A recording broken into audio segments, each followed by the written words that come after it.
Shalom, shalom, peuple dédié. Je vous salue tous au nom de notre Seigneur Jésus-Christ. C'est encore moi, votre humble servante de l'Éternel, évangéliste Néla Mpengue. Si vous me suivez pour la première fois, mais merci de vous abonner sur notre chaîne Néla Mpengue TV. Merci de liker, merci de partager pour faire bénéficier les autres. Ça sera bien pour la gloire de Dieu. Amen. Amen. Aujourd'hui, le Seigneur m'a mis en cœur un verset qu'on va partager ensemble. On va essayer de s'exhorter comme on a toujours fait pour se préparer parce qu'on est là, on est des pèlerins. On se prépare, un jour on va rentrer. On va rentrer auprès de notre Dieu. Voilà pourquoi on va écouter la parole de Dieu tous les jours. On va suivre les instructions divines. Qu'est-ce qu'on peut faire? Qu'est-ce qu'on ne peut pas faire? Nous, enfants de Dieu, on ne peut pas tout faire. Non, non, non, non, non. On ne peut pas tout faire parce que l'Éternel ne nous a pas permis à tout faire. Un enfant de Dieu, c'est quelqu'un qui est mis à part par l'Éternel. Et ce qu'elle fait vient de Dieu. Ce qu'elle fait, c'est Dieu qui lui ordonne de faire. Amen. Voilà pourquoi tu ne peux pas être à compétition, enfant de Dieu. Tu ne peux pas être à compétition parce que ta vie est cachée à Jésus-Christ. Tu ne peux pas être à compétition. Les gens qui sont en compétition aujourd'hui, c'est les mondains. Oui, c'est les gens qui portent encore, qui suivent encore les désirs de leur chair. Ces gens-là sont tout autour de nous. Ils nous cherchent des problèmes. Ils nous mettent des bâtons dans les roues, tout simplement parce qu'ils veulent qu'on soit comme eux. Ne ressemble à personne. N'accepte pas de ressembler aussi. Toi, tu es toi. Même si on a dit quoi sur toi, ne te justifie surtout pas. Laissez Dieu, ça chargera du reste. Amen. Prions. Seigneur Dieu de gloire, je remets ce moment précis entre tes sept mains. Saint-Esprit, prends contrôle de ta parole, édifie-nous, enseigne-nous, fortifie-nous derrière cette parole qu'on va attendre aujourd'hui. Bénis mon frère, ma sœur, au nom de notre Seigneur Jésus-Christ. Amen. Amen. Aujourd'hui, je suis dans les passages des Juges, Juges chapitre 6. Vous pouvez commencer à partir de verset 1, descendre, écouter toute l'histoire, mais comme nous, on n'a pas assez de temps, je prends seulement les parties où je suis en train de parler. Et toi, tu peux pas prendre une autre partie et développer selon ce que le Saint-Esprit va vous mettre en cœur. Amen. Nous ne sommes pas ici à compétition. Nous sommes ici pour mettre les talents que Dieu nous a donnés au service des autres. Au lieu de passer le temps de critiquer les autres, toi, montre au moins ce que Dieu t'a donné. Il y a beaucoup de serviteurs et ils passent à la télé pour les actualités mondaines. Ces gens-là ont fait leur part. Je ne sais pas leur part si c'est poussé par Dieu ou poussé par les démons, on ne sait pas. Mais toi, viens édifier les enfants de Dieu. Voilà pourquoi on va parler de Gédéon. Je ne peux pas lire toute l'histoire. Je vais juste prendre verset 12. L'ange de l'Éternel lui apparut et dit, l'Éternel est avec toi, guerrier. Là, c'est version, je suis en version Semeur. Je vais prendre Louis II parce que Louis II nous parle bien. Alors, oui, verset 12 nous dit, on commence verset 11. Puis vint l'ange de l'Éternel, et il s'assit sous les térbites d'Ophra, qui appartenait à Joas de la famille d'Abiazer. Gédéon, son fils, battait du format au pressoir pour mettre à l'abri des médias. Alléluia. On va descendre doucement. Là, on parle de Gédéon. Gédéon, l'ange de l'Éternel, lui a apparu. Mais la Bible nous dit, Gédéon faisait quelque chose. Gédéon n'était pas là pour rien faire. Gédéon n'était pas là pour regarder ce que Israël faisait. Gédéon n'était pas là pour chercher des problèmes avec d'autres tribus. La Bible me dit, Gédéon était en train de... Oui, il battait du froment au pressoir. Gédéon faisait du bleu et il faisait des pains et il mettait à l'abri. Parce qu'à l'époque, les affaires d'Israël, ils étaient envahis par les Madias. Du coup, ces jeunes hommes, Gédéon, malgré ils étaient envahis, il n'a pas passé son temps à dire « Oh, nous sommes envahis. Oh, aujourd'hui, il faut sortir du côté de l'Est. Oh, aujourd'hui, il faut attaquer du côté du Nord. Oh, aujourd'hui, tout coûte cher. Oh, aujourd'hui, qu'est-ce que nous, on va manger ?» Non. Il avait quand même quelque chose. Il battait de bleu. Il battait des blés pour mettre à l'abri. Enfant de Dieu, même quand tout marche mal, même quand rien ne marche, même quand tu es envahi par tous les gens qui te critiquent et qui te parlent mal, fais quelque chose. Fais quelque chose. Dieu travaille avec les gens qui font quelque chose. Dieu ne travaille pas avec les gens qui sont assis sans rien faire. Ils continuent à critiquer. Dieu ne travaille pas avec ces gens-là. Et la Bible me dit, au verset 11, « Et battait du froment au pressoir pour mettre à l'abri des Madians. » Ils cachaient quand même leur pain. Ils cachaient quand même quelque chose qu'ils pouvaient manger pour leurs oppresseurs. Voilà ce que tu vas faire. Quand tu sens déjà que oyo mutu oyo alinga kangate, prends précaution. Oui.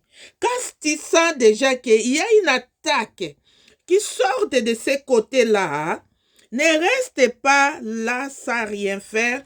Cache quelque chose parce que tu ne sais pas quand est-ce que ces gens vont t'attaquer. Et ici, Gédéon était tenté de faire quelque chose. Verset 12, l'ange de l'Éternel lui apparut et lui dit, « L'Éternel est avec toi. Vaillant héros. » Gédéon lui dit, « Ah, mon Seigneur, si l'Éternel est avec nous, pourquoi toutes ces choses nous sont-elles arrivées? Et où sont tous ces prodiges que nos pères nous racontaient, car ils disaient, l'Éternel ne nous a-t-il pas fait monter hors Égypte? Maintenant l'Éternel nous abandonne et il nous livre entre les mains des Madians. 14. L'Éternel se tourne vers lui. Avant, la Bible nous a dit que c'est l'ange de l'Éternel. Or, c'était l'Éternel, Dieu lui-même qui est apparu à Gédéon, apprenant l'apparence de l'ange.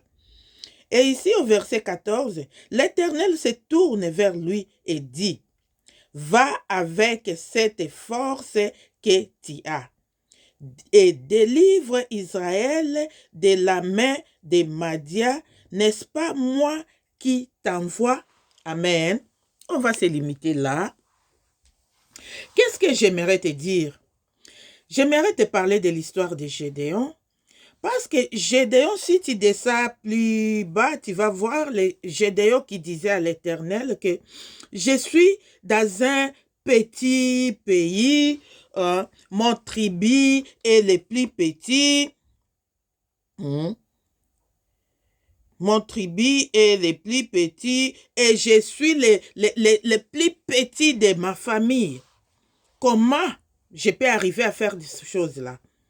Écoutez, toi qui vois quelqu'un petit là, même toi-même, tu peux dire que je suis trop petit, je ne peux pas arriver, mais j'aimerais te dire aujourd'hui, va avec la force que tu as.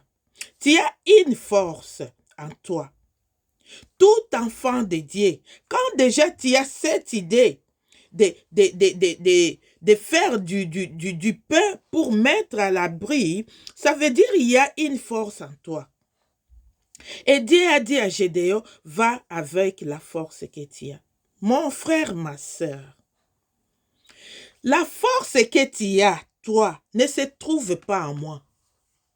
La force que tu vas aller combattre avec ne se trouve pas en moi.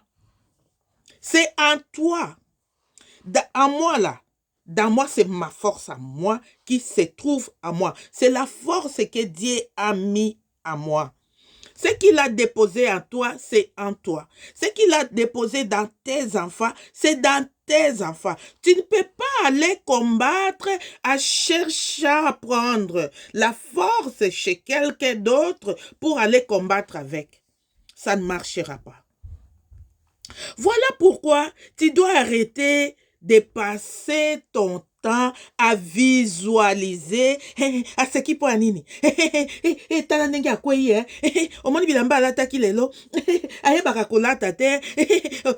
Ça ne va pas te changer à quelque chose. Il y a une force qui est en toi que tu dois expérimenter, que tu dois exploiter. C'est cette force-là que l'Éternel en a besoin. L'Éternel te dit aujourd'hui, il t'envoie, va avec la force que tu as. Ne va pas avec des plaintes, des problèmes des gens. Le monde est rempli toujours de problèmes. Tu ne changeras rien dans ce monde. Dieu t'a appelé pour prêcher. Dieu t'a appelé pour aider les pauvres. Dieu t'a appelé pour chanter. Mais il y a une force en toi que tu vas exploiter, que tu vas expérimenter. Tu vas aller avec cette force-là. La force que Dieu a mis à toi ne se trouve pas chez votre conducteur. La force que Dieu a mis à toi ne se trouve pas chez ton père. Parce que si tu descends plus bas, tu vas voir que l'Éternel a même demandé à Gédéon d'aller renverser l'autel de son père et de construire l'autel pour l'Éternel. Voilà pourquoi tu dois exploiter la force qui est en toi. Tu passes beaucoup de temps à critiquer. La force qui est à toi ne peut rien faire. La force qui est à toi va commencer à bouger quand tu vas aller vers l'objectif. Quand tu vas aller vers ta destinée, la force qui est en toi va commencer à faire quelque chose. On a tous la force. Tout le monde a la force que Dieu a déposée. C'est une semence de Dieu. Dieu a déposé cette semence en toi. Tu peux être chanteur. Sache aujourd'hui que tu y as quelque chose de Dieu dans tes chansons. Quand on te dit viens chanter là, ce n'est pas pour quelqu'un d'autre. La première personne là, c'est d'abord toi. Tes chansons t'édifient d'abord toi. Quand tu commences à être expiré par des chansons qui t'édifient d'abord toi et Dieu, voilà la force que tu as. Tu ne peux pas faire sortir des chansons quand il y a toujours que tu as eu des problèmes avec quelqu'un. Et là, tu as une expiration directement. Et moi, on ne peut pas m'avoir. Je suis dédié. Et ils tomberont, 1000 tomberont à ta gauche. 1000... Quand il y a ces versets-là dans ta bouche, sache que tu as fait quelqu'un du mal. Et ça ne marche pas comme ça. Dieu n'est pas toi. Que toi, tu peux chercher des problèmes avec des gens. Et quand tu as déjà cherché les problèmes, tu viens, tu pourras comme couverture là, un verset, 1000 tombera à ta gauche, 1000 tombera à ta droite, tu ne seras pas atteint. Oui. Qu'est-ce que toi tu as fait? Tu es parti là-bas chercher des problèmes. Tu passes ton temps à humilier les gens, à insulter les gens. Après, tu retournes et tu dis, 1000 tombera à ta gauche et tu ne seras pas atteint. Tu seras atteint quand tu cherches des problèmes. Quand c'est toi qui es parti chercher des problèmes là, tu seras atteint. Tu n'es pas à l'abri. Maintenant, j'aimerais te dire, La force que tu as va avec la force que tu as. Ne va pas avec ma force. Ne va pas avec mon identité. Ne va pas. Va avec la force que tu as. Il faut avoir la force de Dieu en toi. Cette force-là qui va t'accompagner partout là où tu vas partir. Même le nom de Jésus là. Si tu n'as pas la force en toi, si tu ne pries pas, si tu ne cherches pas Dieu, si tu ne t'accroches pas à Dieu, tu te réveilles un bon matin, tu vois un démon, tu dis au nom de Jésus, sors. Ce nom de Jésus-là ne fera rien parce qu'en toi, il y a un vide. La première des choses, cherche Dieu dans ta vie. Cherche Dieu dans ta vie, alimente la force que Dieu a mis à toi. Et cette force va t'aider à aller plus loin. Amen. Nous allons lire encore. On va lire Ésaïe chapitre 40, verset 31. Mais ceux qui se confient à l'Éternel renouvellent leur force. Confie-toi à Dieu, mon frère. Confie-toi à Dieu. Ne te confie pas aux hommes. Confie-toi à Dieu. Quand tu te confies à Dieu, tu ne sors pas bredouille. Quand tu te confies à Dieu, tu ne manques pas de force. Cette force que tu as là, la force que Dieu a dit à Gédéon va avec la force que tu as. La force que tu as, ça se renouvelle. Tu dois renouveler la force. Et toi, tu passes beaucoup de temps à commérer. Le commérage ne renouvelle pas la force. Voilà pourquoi autour de moi, j'aime pas les gens qui commèrent. J'aime quelqu'un qui va venir. Ah, ma sœur, vous connaissez, il y a le verset tel là, Dieu a dit ceci. On va discuter sur les versets bibliques du début à la fin. Voilà pourquoi tu dois renouveler la force.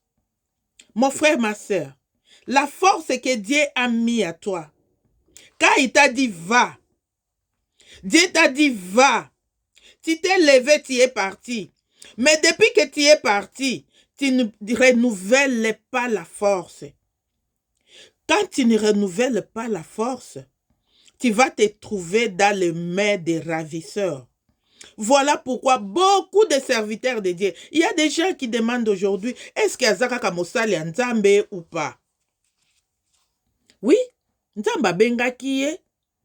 Mais ce qu'il a oublié de renouveler la force.